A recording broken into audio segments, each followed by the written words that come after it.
If you read a script when you haven't had time to learn the lines at an audition, you've just been given the sides to read, or if you're reading at a play reading, you don't want to spend your time with your eyes down in the script, obviously. But what a lot of actors do is they look at the first couple of words, then they look up and say them, and then they look down to the script and spend a split second checking where they are on the page, where the next actual words are, and what those next words are, and then they look up and say them. But both of those things can be changed, both of those things of looking down at the script. In the first case, if you have your finger underneath the line that you're saying, before you look up, before you speak, you have your finger at the end of those words, of that group of words. So in other words, it's exactly underneath the next word you have to say. So in this case here, if you didn't know this script, one could look at To Be or Not to Be and have the finger here, so that I can look up and say the first few words, and then glance down and know that instantly this word here is going to be the next one for me to say, or to notice. In fact, I'll say To Be or Not to Be, glance down, see the next words, and flip my finger to here. That means that I spend more time with my face up. But there's a point to add to this, which is that you think you can only see 2 or 3 words at a time. Now I'm going to put one word on the screen very quickly. Now, the word was great. Here's another word. The word was really.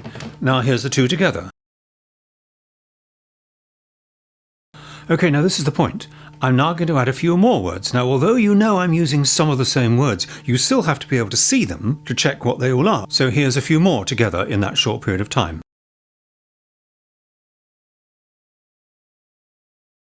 She's really great, thank you. Now here's a few more in the same period of time. She's really great, thank you for sending her to me. We don't tend to realise how many words we're capable of seeing at a time. And once I know that I can jump 5'3" still, then jumping 4 foot isn't going to be difficult. I don't have to think about it. Once I know I can see a number of words at once, then it becomes easier to do that. Now, I'm going to put a word on the screen now for about 1/30th of a second. Now, you may only have just seen a flash of light. You may barely have seen letters, or you may have seen the whole word. Now I'm going to put another word. Now, if it was only for 1/100th of a second, it might be quite difficult to see those 2 words together, which I'll now show you for 1/30th of a second. But if that word for an even shorter period of time was something unusual like the F word, if that was suddenly flashed on the screen for 1/100th of a second, your brain might well allow you to see it. Well, how? Why? Because it would be noticing it. And if you allow yourself to notice words, you will see them much faster. And if you see more words more quickly, then reading becomes easier. Because when you glance down at the script and see several words, you'll see more sense of what you're actually reading. So, if I take a script, here we are. This is a speech here. I look at the first 5 words and I say them in a minute, but before I say them, when I look down, what I do is I shoot my finger across to the end of that little phrase, so that it's exactly underneath whatever the next word I need to say is. This means that I'm free. So if I keep my script out of the camera, you might even think that I wasn't reading it, hopefully. So, here we go. I've got the first 5 words. Here we go. Gentlemen of the jury. There are many kinds of silence.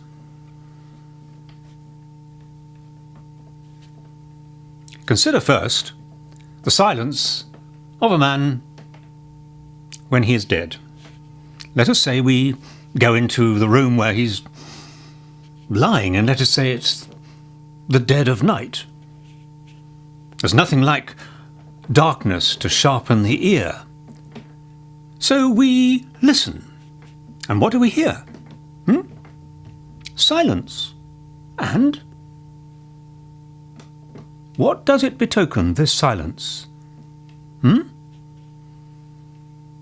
Nothing.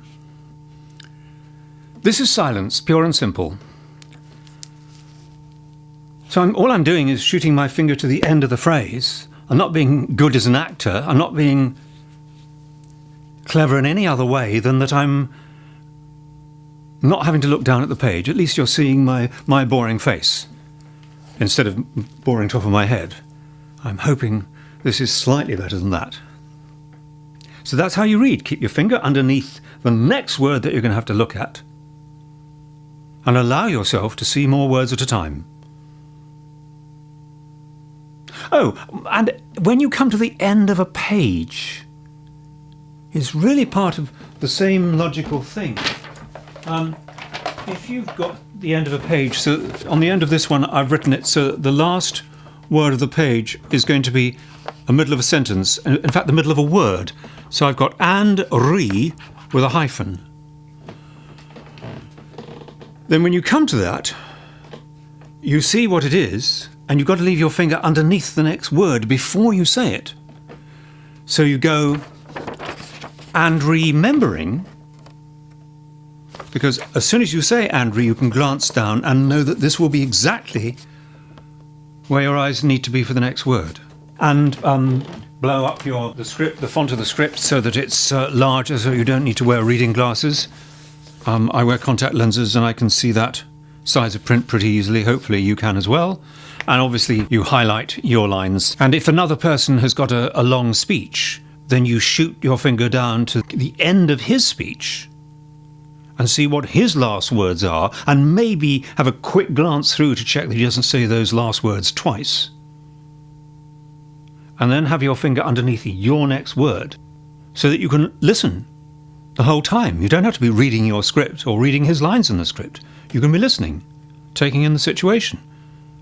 And then when he comes to that last phrase, glance down and say your word. Okay? A little practice, very little practice, and you can become terrific at this. Some people have been looking at 2 words at a time, and they can leap to doing 5 or 6 at a time. And if you've got a very difficult long word, then take your time with it, because you're being brilliant the rest of the reading. If you've got some awkward name to read, Anton Serebryakov, then put your finger underneath each damn syllable, so that you know you don't make a mistake. This is what gets everything right. Serebryakov. Make it a big deal, his name. Anton Serebryakov said, I own this, whatever it is. Finger underneath of what you've just about to say. And allow yourself to see more words.